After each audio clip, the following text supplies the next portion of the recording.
여호와께서 여호수아에게 말씀하여 이르시되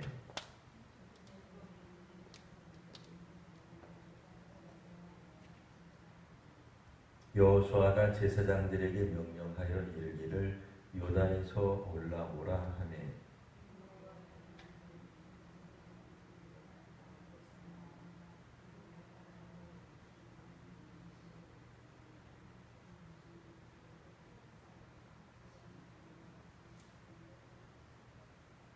첫째 달 10일에 백성이 요단에서 올라와 여리고 동쪽 경계 길갈에 진침해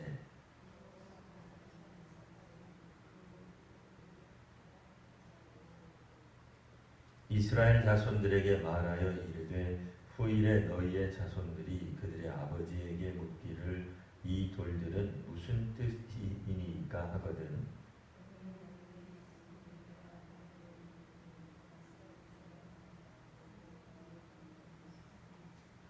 너희의 하나님 여호와께서 요단물을 너희 앞에서 마르게 하사 너희를 건너게 하신 것이 너희의 하나님 여호와께서 우리 앞에 홍해를 말리시고 우리를 건너게 하심과 같았나니 이는 땅의 모든 백성에게 여호와의 손이 강하신 것을 알게 하며 너희가 너희의 하나님 여호와를 항상 경외하게 하려 하심이라 하라. 아멘. 오늘 말씀 여호수아 4장 후반에 해당하는 이런 말씀입니다. 오늘 새벽에 4장 1절에서 14절까지 말씀을 보았는데요. 그 말씀하고 사실은 계속 연이어서 나와 있는 그런 말씀입니다. 어쨌든 오늘 15절에서 24절 말씀을 중심으로 요단강을 건넌 이야기를 잠시 하려고 합니다. 히브리 백성들, 이스라엘 사람들이 그렇게 건너가고 싶어 했었던 요단강 건너는데 무려 40년이 걸린 셈입니다. 처음서부터 그러니까 홍해를 건너자마자 즉시 요단강을 건너려고 시도한 건 아니지만 그래도 대략 한 2년쯤 지난 어간 그 어떤 날 히브리 백성들이 사실은 요단강 건널 수 있는 기회가 있었어요. 근데 그만 이제 이들이 실패하고 말게 되죠. 그래서 요단강 건너 이제 가나안 땅을 잘 나름대로는 어쨌든 정탐을 하긴 합니다. 그냥 가서 취하면 될 것을 굳이 정탐까지 하는데 정탐을 하고 나서는 그들의 마음이 그만 하나님 주신 땅이라고 하는 개념보다는 거기 가면 우리가 죽을 것 같다. 이제 이런 생각을 더 많이 하게 되죠. 그래서 결국은 그 땅을 차지하지 못하고 광야를 이제 가서 정탐한 날을 이제 하루를 1년으로 계산해서 꼭 따지면 40일이니까 그때가 이제 보통 이제 가나안 그 애굽에서 나온 지 한 2년쯤 지났으니까 그때부터 40년이 더하면 42년이 돼야 되겠지만 어쨌든 그러니까 애굽에서 나온 때부터 약 한 40년간을 이제 이들이 광야에서 배회하는, 방황하는, 혹은 훈련을 받는, 혹은 고난의 길을 걷는 그런 모습이 됩니다. 자, 오늘 말씀 보시면 15절 여호와께서 말씀하십니다. 이게 이제 중요한 거죠. 여호와께서 말씀하시다. 요단을 건너는 사건은 어떻게 가능했는가? 하나님이 말씀하셨다 하는 거고요. 16절 증거궤를 맨 제사장들에게 명령해서 요단에서 올라오게 하라. 요단강에 벌써 들어갔어요. 언제 들어갔어요? 오늘 새벽에 들어갔어요. 오늘 새벽 기도회 때 들어갔기 때문에 새벽에 헷갈리시면 안 돼요. 새벽 기도회 때 설교했다는 뜻이지 오늘 새벽에 진짜로 들어갔다는 얘기가 아니에요. 비 오고 있는데 계속 새벽부터 있었다는 얘기가 아닙니다. 오늘 새벽에 어쨌든 들어갔는데 주께서 말씀하신 거예요. 이제는 제사장들 보고 나오라. 18절 말씀 하나님의 언약궤를 맨 제사장들이 요단 가운데에서 이제 그들의 발바닥을 그들의 발을 발바닥 좀 번역이 좀 그렇죠. 그냥 요즘 같은 그냥 발 그랬을 것 같아요. 발을 육지를 밟는 동시에 육지와 땅이라고 하는 표현을 조금씩 다르게 쓰고 있어요. 사실 육지도 땅이고 땅도 땅이죠. 땅도 육지죠. 근데 이제 특별히 요단 강가에 있었다, 요단강 한복판에 있었다라고 할 때는 원래는 이제 강물이 넘치던 곳이었는데 그때 특별히 요단강이 멈췄기 때문에 그 땅, 마른 땅, 젖은 땅이 아니라 마른 땅. 이 마른 땅이라고 하는 표현도 보통 표현이 아니죠. 뭐 상당한 시간이 지나야 이게 땅이 마를 것 같은데요. 뭐 여하튼 성경에 보면 이제 마른 땅, 이 땅 위에 서 있었던 제사장, 특별히 언약궤를 맨 제사장, 이것도 아주 또 상징적이죠. 일반 제사장도 아니고 언약궤를 맨 제사장, 하나님의 말씀, 하나님의 언약이 있는, 말씀이 있는, 혹은 하나님의 명령이 들어있는 언약궤를 맨 제사장, 그들이 다름 아니라 하나님의 언약궤만 맨 것이 아니라 언약을 지금 실행하고 있죠. 언약대로 움직이고 있죠. 말씀대로 움직이고 있죠. 그런 측면에서 제사장들은 대표성을 띠고 있는 겁니다. 그러니까 제사장만 다 잘한다고 대표성을 띈다고 해서 제사장만 잘하면 다 산다, 그런 뜻은 아닙니다. 제사장들이 이제 이렇게 말씀에 순종했을 때 이스라엘 백성들이 모두가 다 요단강을 건너는 일이 벌어지게 되었다 하는 말이고요. 19절, 첫째 달 10일에, 거의 첫째 달이 뭘까요? 첫째 달. 이게 이제 성경을 읽다가 보면 종종 이 그 시간에 관한 것, 시대, 연대에 관한 것들이 나오는데 오늘날과 같은 우리들, 그러니까 이제 서기 혹은 뭐 양력 이런 개념이 없어요. 이제 서양력 뭐 이런 개념이 없단 말이에요. 그러니까 우리도 사실 이 조선 시대만 하더라도 이런 개념이 없었어요. 물론 이제 뭐 불교를 믿으시는 분들은 불기, 뭐 단군 때부터 하시는 분들은 단기를 쓸지 몰라도 뭐 조선 시대 때는 그렇게 공식적으로 쓰지 않았던 것 같아요.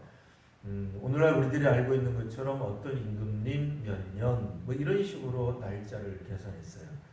그러다 보니 임금님이 보위에 오르신 지 몇 년이 몇 년인지 오늘 우리는 이제 따로 환산해야만 하는 거죠. 이 첫째 달, 그러니까 뭔가 어떤 중요한 사건이 벌어진 첫째 달이 되는 거예요. 그 첫 번째 기원년이 되는 거죠. 이게 언제겠어요? 이제 소위 말하는 이제 광야 생활을 마감하고서 요단강 건너서 소위 말하는 가나안 시대가 열리는 그달 첫째 년, 그러니까 기원이 되는 그해 1월 10일에라고 하는 뜻이 되는 거예요. 출애굽할 때로부터 시작하면은 출애굽을 원년으로 본다면 출애굽을 한 만 41년 1월 10일 이렇게 되겠죠. 그래서 오늘 성경에는 그냥 밑도 끝도 없이 첫째 달 하고 나와버려요. 몇 년도 이게 없어요. 그러니까 언제 해, 뭐 해, 년 뭐 이게 나와야 되잖아요. 이게 없어요. 그러니까 이 말은 소위 말하는 이제 가나안에 들어간 첫 번째 해, 그러니까 그때 첫 번째 달 10일, 그러니까 사실은 요단을 건너가라 이 명령을 들은 게 아마 이제 그때가 우리식으로 말하면 이제 1월 1일이 될 거예요. 그러니까 이스라엘의 역사, 이스라엘의 음력에 따르면 1월 1일이 되는 때가 언제냐? 하나님으로부터 요단을 건너가라 라는 말씀을 들을 때가 되는 거고요. 약 한 10일 정도, 9일 정도 준비 과정을 마친 다음에 10일째 되는 날 어쨌든 건너기를 마쳤다. 이제 이렇게 이제 우리가 볼 수 있겠습니다. 여튼 이제 길갈에 와서 이분들이 진을 칩니다. 오늘은 그냥 길갈, 뭐 다른 거 설명하지 않겠고요. 다만 길갈이라고 하는 이 성읍, 도시, 이 지명이 이제 구약 성경을 읽다가 보면 종종 나옵니다. 우리가 이제 외우기 쉽게 하기 위해서 길갈을 뒤집으면 어떻게 되죠? 길갈이 뒤집히면 안 됩니다. 사실은 길갈이 뒤집혀지면 큰일 나요. 근데 길갈을 뒤집어서 읽으면 뭐가 되죠? 갈 길이 돼요. 이스라엘이 중요한, 역사적으로 중요한 순간에마다 신앙적인 위기가 오고 갈등이 오고 그들이 범민에 쌓이게 될 때마다 이 길갈이라고 하는 이 도시 이름이 나오게 될 거예요. 이제 오늘 혹시라도 올해 처음 구약 성경 읽다가 길갈이라고 하는 도시 이름을 처음 우리가 들었을지라도 이제 앞으로는 구약 성경 읽다가 길갈 나오면은 어쨌든 영적으로 중요한 의미가 있다 이렇게 생각하시면 되고요. 그 영적으로 중요한 의미 중 첫 번째 것을 오늘 우리가 다루게 됩니다. 자, 길갈이라고 하는 곳은 어디냐? 이스라엘 사람들이 요단강을 건너서 최초로 정박한 곳, 최초로 만났던 도시 이름, 장소 이름 뭐 이런 것이 길갈 이렇게 되는 거예요. 이곳에 무엇을 두었냐면 요단강가에 요단강 한복판에서 가지고 온 돌 12개가 길갈에 놓여지게 됩니다. 우리로 말하면 기념비 같은 거예요. 뭐 광개토대왕비 뭐 이런 것들이 있는 것처럼 이제 일종의 승전을 기념하는 것 같은 어떤 뭐가 있는 것, 뭐 그런 표현이 이제 맞겠죠. 요단강을 건넌 기념으로 길갈에다가 12개의 돌을 갖다 놓은 거예요. 왜 12개 됐어요? 지파 숫자가 모두 12이기 때문에 그래요. 그래서 12명의 지파를 대표하는 사람 한 사람씩 전부 다 뽑았어요. 12명을 뽑아가지고는 언약궤를 메고 있는 제사장 근처에서 그 제사장이 강 한복판에 서 있단 말이에요. 그때 그 강 한복판에서 그러니까 강가에 있는 수석이 아니라 강 한복판에 있는 돌을 하나씩 어깨에 메고 갈 수 있는 그러니까 조그마한 조약달 같은 건 아니에요. 그런 건 아니고 그래도 큼지막한 그렇다고 해서 바위를 생각하시면 안 되고 그저 어깨에 메고 갈 만한 그리고 좀 눈에 좀 띌 만한 그런 돌들을 지파별로 지파 대표 한 사람이 하나씩 들고 나오는 거예요. 그래서 모두 12개를 이 길갈에다가 세운 겁니다. 그러니까 길갈에 가면 뭐가 있다? 뭐 특별한 일이 없는 한 구약 성경에서 길갈은 어떤 곳이다? 요단강을 건너서 가나안 땅 처음 들어가서 그분들이 일단 정착한 곳이 길갈. 그곳에는 요단강에서 요단강 한복판에서 수거한 혹은 채집한 수석이 12개가 있다. 12지파 모두가 다 요단강을 건넜다. 그 뜻이에요. 하나님의 말씀에 따라 그들이 건넌 거예요. 21절 후일에 너희의 자손들이 너희 아버지들에게 묻기를 너희 조상들에게 너희 선조들에게 선생님들에게 묻기를 이 돌들은 무슨 뜻입니까? 오늘 말씀의 제목이죠. 이 돌들은 무슨 뜻입니까? 라고 묻거든. 22절 너희는 너희 자손에게 이렇게 말하라. 이스라엘이 마른 땅을 밟고 이 요단을 건넜다. 그러니까 우리는 마른 땅에 놓여져 있는 이 돌을 캐와왔다 그 얘기예요. 주워왔다 그 얘기예요. 그 얘기를 해 주어라. 그러니까 이제 강변에 있는 그 돌을 채취한 게 아니라는 거예요. 그 얘기를 해주라는 거예요. 23절 너희 하나님 여호와께서 이 중요한 게 이거죠. 하나님께서 요단물을 너희 앞에 마르게 하셨다. 그러니까 우리가 특별한 존재가 아니에요. 뭐 우리 교회가 뭐 특별한 게 아니에요. 뭐 이 땅에 있는 우리 한국 교회가 특별한 게 물론 이제 뭐 여러 가지 우리들이 잘하는 것들이 있어요. 뭐 없다는 건 아니에요. 세계적으로 유례가 없는 성장을 경험했다든지 전 세계에 2위로 선교사를 파송한다든지 자랑할 만한 것들이 아주 없는 게 아니에요. 분명히 있어요. 그러니까 전 세계적으로 장로교회가 그 수가 사실은 많지 않은데 한국은 이상하게 장로교회가 굉장히 성장했어요. 그러니까 세계에 나가서 외국에 나가서 너 어느 교회 다닌다? 장로교회 다닌다? 그러면 잘 못 알아들어요. 장로교회라고 하고 영어로 발음하기도 힘들고 또 듣는 사람도 잘 못 알아들어요. 근데 어쨌든 한국에는 그렇지 않아요. 우리나라에서 그렇지 않아요. 그러다 보니 세계에서 제일 큰 장로교회들이 한국 땅에 거의 다 있어요. 세계에서 제일 큰 장로교회. 뭐 심지어는 뭐 장로교회를 떠나서 뭐 전 세계에서 제일 큰 교회가 한국 땅에 있어요. 한국이 특별히 자랑할 만하죠. 왜? 기독교 국가도 아닌데 기독교 복음을 받아들인 지 100년 조금 넘었는데 세계에서 제일 큰 교회가 있다니 이거 뭐 놀라운 일이죠. 그러나 이 모든 것들이 다 우리가 위대하고 크고 잘나고 성장했기 때문이 아니고 히브리 백성들이 애굽에서 장정만 60만이나 되는 대군 큰 민족으로 성장한 게 놀라운 일이 아니고 하나님이 이 땅의 백성들, 그러니까 이때 성경에 있는 그때 당시의 사람들을 이끌어 주셨다. 이게 이제 중요한 겁니다.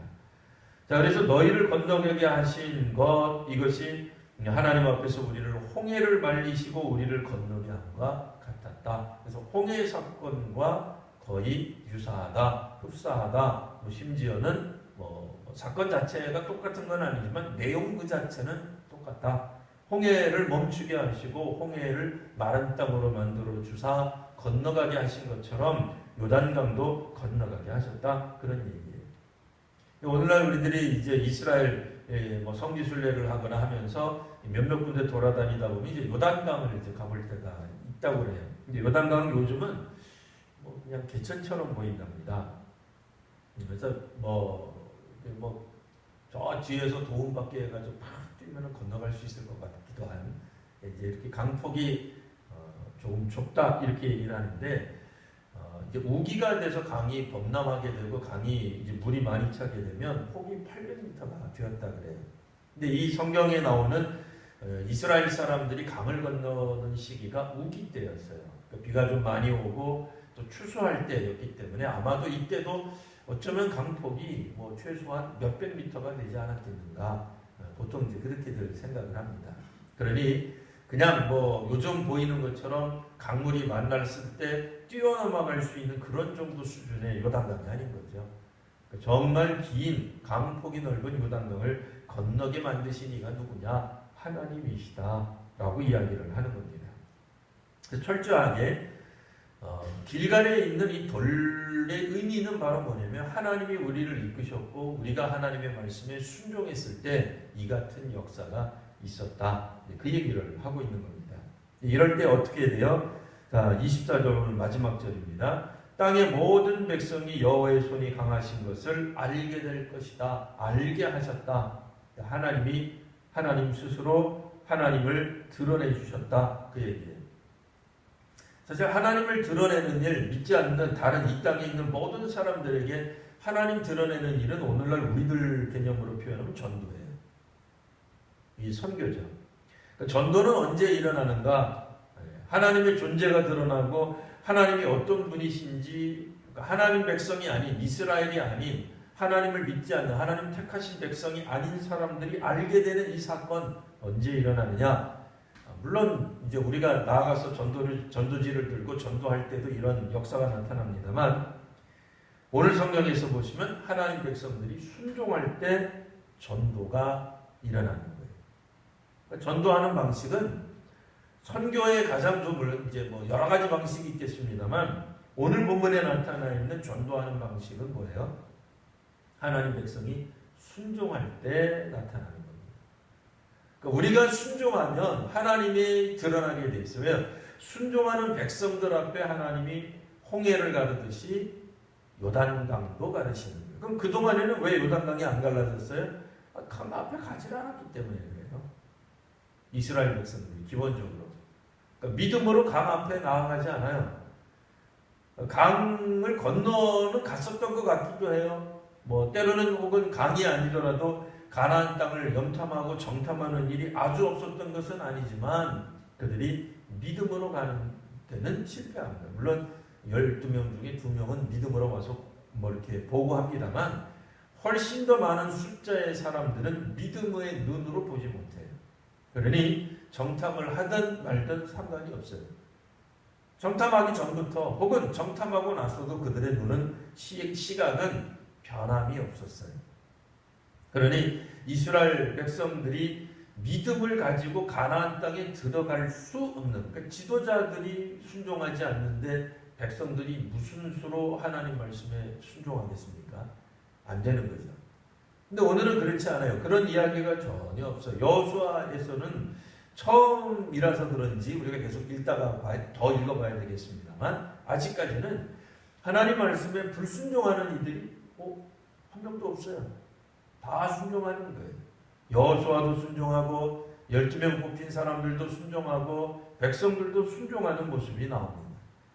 하나님의 백성들, 지도자에서부터 백성에 이르기까지 순종했을 때에 어떤 일이 벌어져요? 전도가 되는 거예요.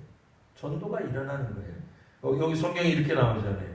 땅의 모든 백성에게 하나님의 손이 강하신 것을 알게 되었다. 알게 하셨다. 그 얘기예요. 하나님의 현현, 하나님의 존재를 드러내는 일은 물론 이제 하나님이 우리의 순종 없이도 하나님을 드러내세요. 뭐 불가능한 건 아니에요.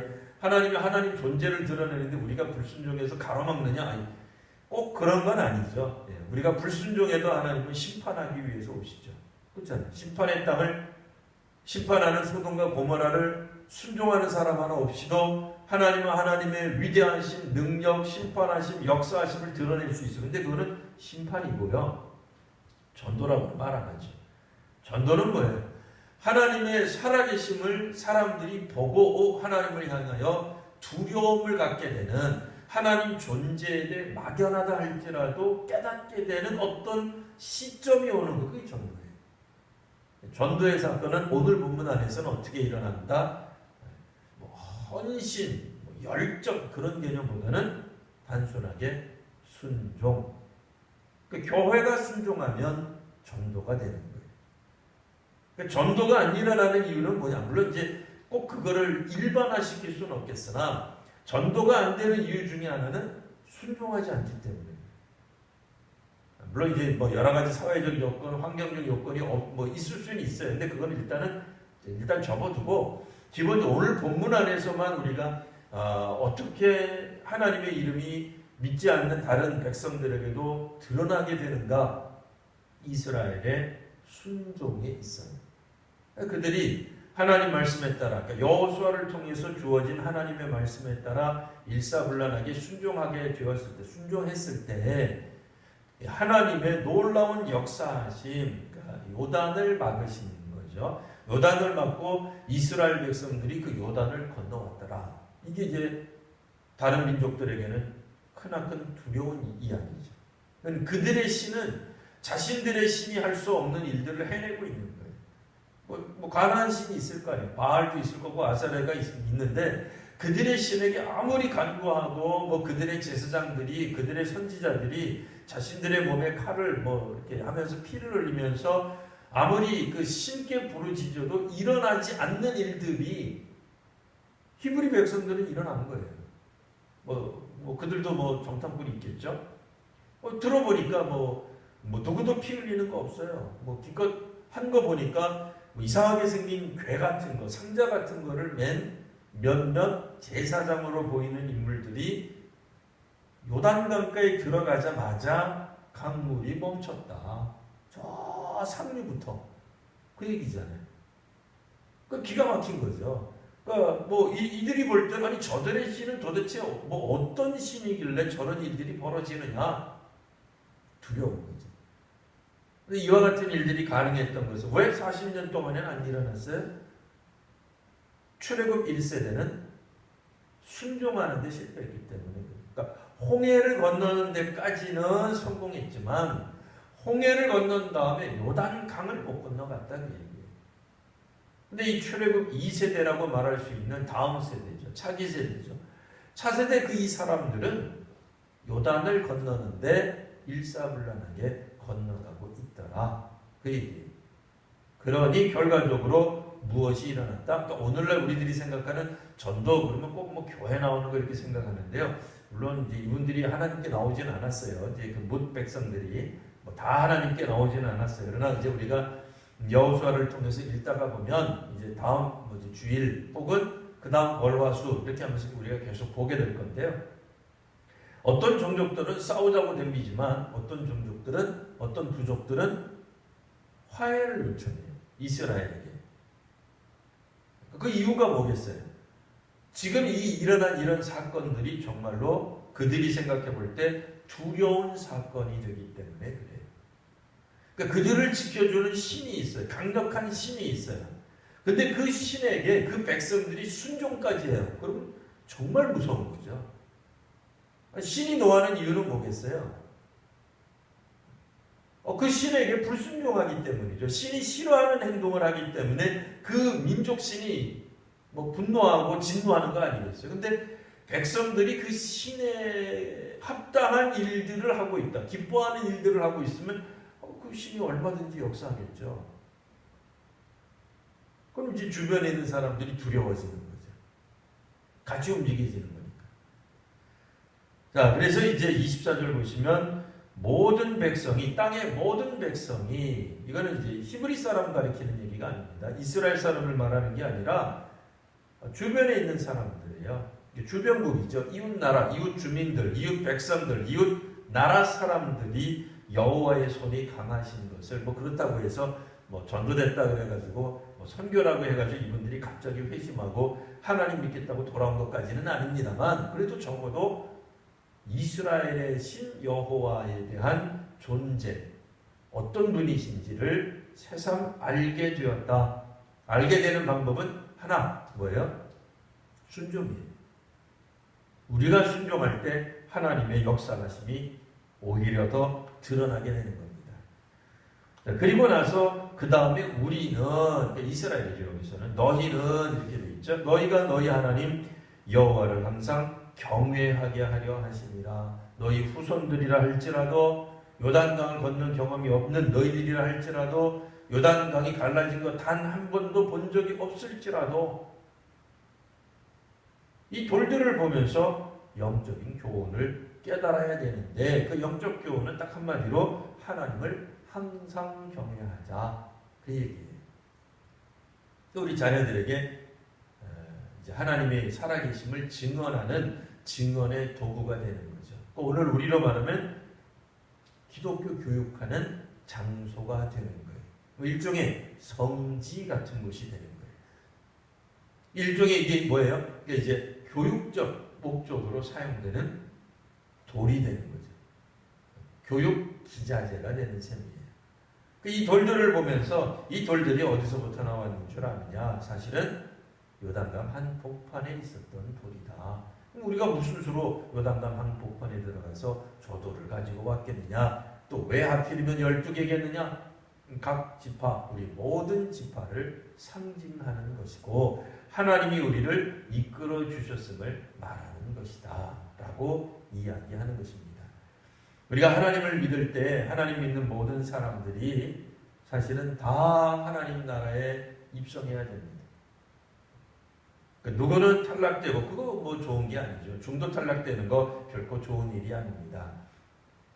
우리가 신앙 안에서 어디에 있든지 우리 주님을 믿고 나아가야 될 것입니다. 이제 이스라엘 사람들은 오늘은 아니지만 점점 세월이 흘러가면서 각자 자기들의 삶의 그 땅으로 다 흩어지게 될 거예요. 지파별로 다 흩어져서 살게 되고 나중에는 뭐 결혼 같은 거 하면은 우리도 예수님 시대 때 그거 알잖아요.